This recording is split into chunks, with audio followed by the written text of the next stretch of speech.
Right, hello again. Right, new part of making Dolly, new cup of tea. Okay, so let's just recap on what you should have.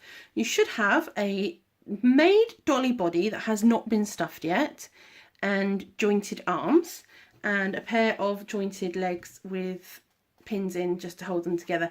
We're going to pop these to one side because what I want to talk to you about is stuffing.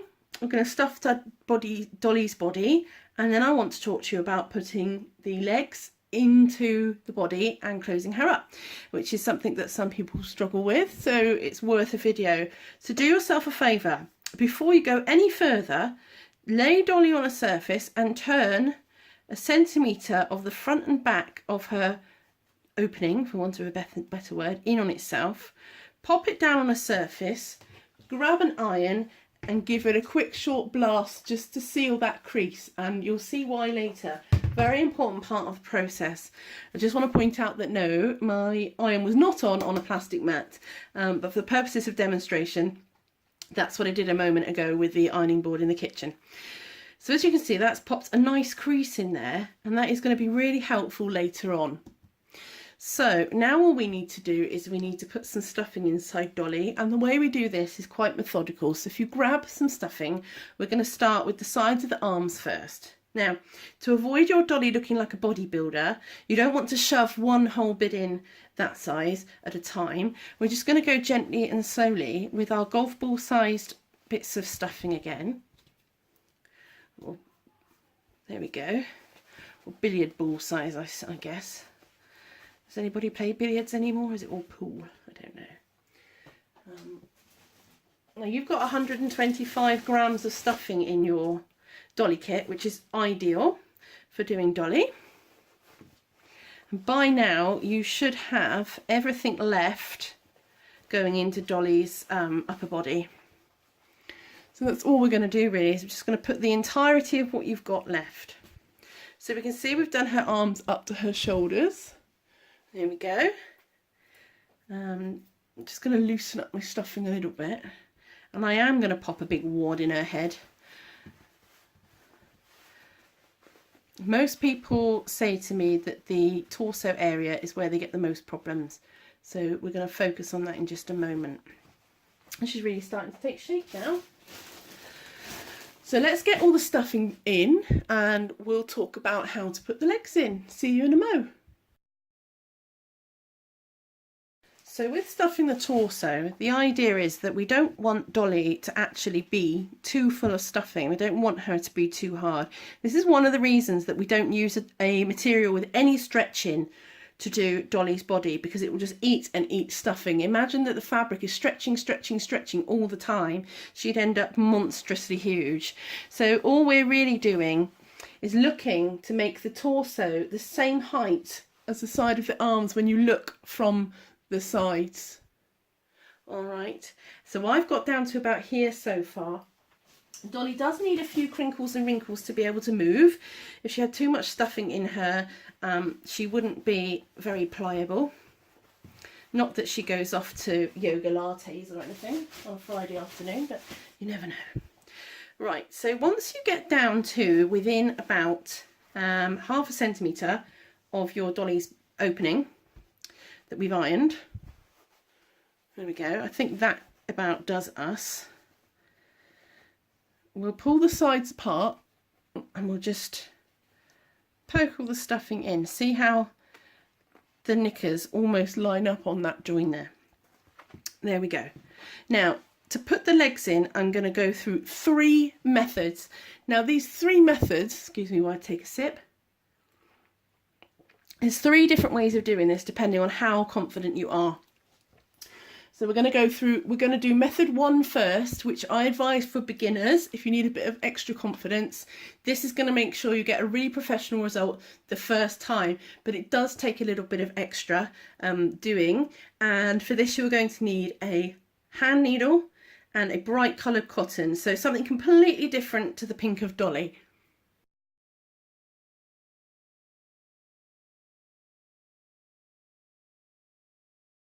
Right, if you've got your cotton and thread, thread it onto a needle.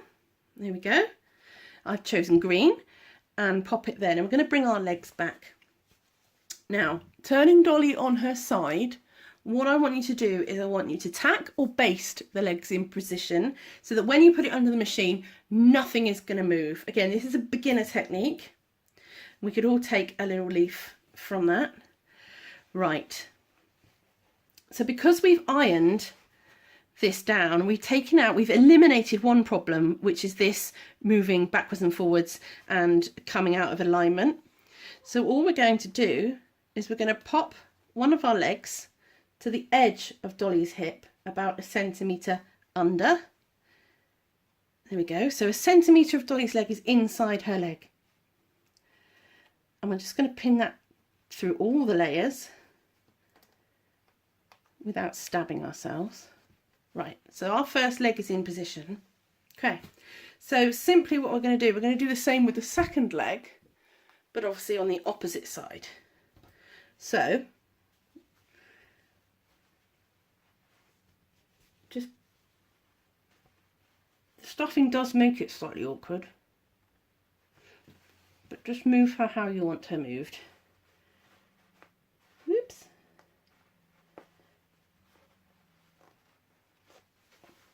Right, my Dolly leg isn't actually far enough over to the left, which I don't mind, and it wouldn't matter if yours wasn't either. So there we are, and what I'm going to do now is do a bit of minor surgery on Dolly. Excuse me, Dolly. Right, we're going to just pull that apart there, and we're going to make sure that our creases line up. And we're going to pop in another pin. So for our beginner's routine of stitching, what we're going to do is we're going to start at one end with our needle and thread. We're going to just pop a stitch in there, and what I want you to do is do a long, bring it a bit closer for you, a long running stitch through all layers. Literally poke it in one side and out of the other. I'll flop Dolly's leg back in a moment so you can see the type of stitch. You can do your cotton, your thread double or single, it doesn't matter. The whole idea here is that if there's if there is ever, put your teeth in, Cheryl, if there was ever any doubt of where your machine is going to go, or it moving about in the machine, or it's squiggling about, this is brilliant, because what you're doing is putting almost a safety row of stitches in first that you can follow, and we will be taking these stitches out. So all you need to do is go all the way along, front to back. Takes but a few moments and gives you a much better finish. The reason that we do it in a contrasting colour is so that when we've actually sewn it with our machine with our Dolly colour thread, we can take this green one out. It's very easily identifiable. The longer you do your stitches, the easier it is to pull out at the end. So just carry it all the way along to the end and pop it under the machine, this way, backwards and forwards to start off with, and then carry on all the way down, and then backwards at the end, and we will unpick the green and you're done. So now we move on to the second method.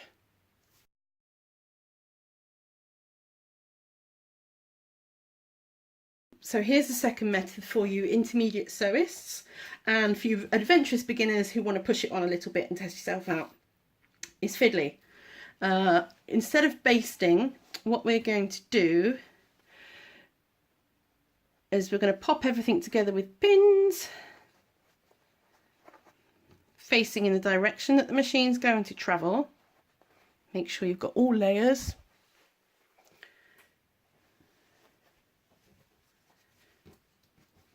Incidentally, if you feel uncomfortable with this being open in this way, if you just pinch it together and run a quick line of stitches across there, it'll behave a lot easier. For the best part, Dolly's quite well behaved, I feel. So that one's going in there. Whoops, didn't get up. Rats. as I say, it is fiddly. What I might do is put the fiddly pin in the wrong way and then change it later. And then again, I'm going to match up her middle parts. Excuse me, Dolly. Right, now the intermediate method is literally plop that in your machine and sew it without tacking it.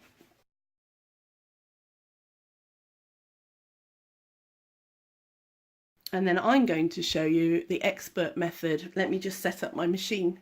So this is the Dolly Ninja method, and it's an all-in-one method, but I am going to start with my first leg pinned in position, just like we've done with all the others. We might be ninjas and experts, but we shouldn't mess where we shouldn't mess, really. So I'm going to pop my machine under. Sorry, pop my work under my machine either. And I'm just going to actually take that little pin out there.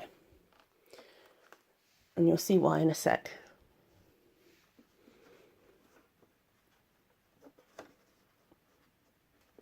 So what I'm going to do, just to secure that first leg in, I'm just going to come a bit forwards, a bit backwards, and along the leg till we get to about halfway. I'm going to recheck that everything's lining up here, and then we're going to just go to the end of the leg. I'm going to stop with our work in the machine and in the needle down, basically. So I'm then going to get my second leg. Oh, but I've forgotten something rather radically amazing. Let me have a dig.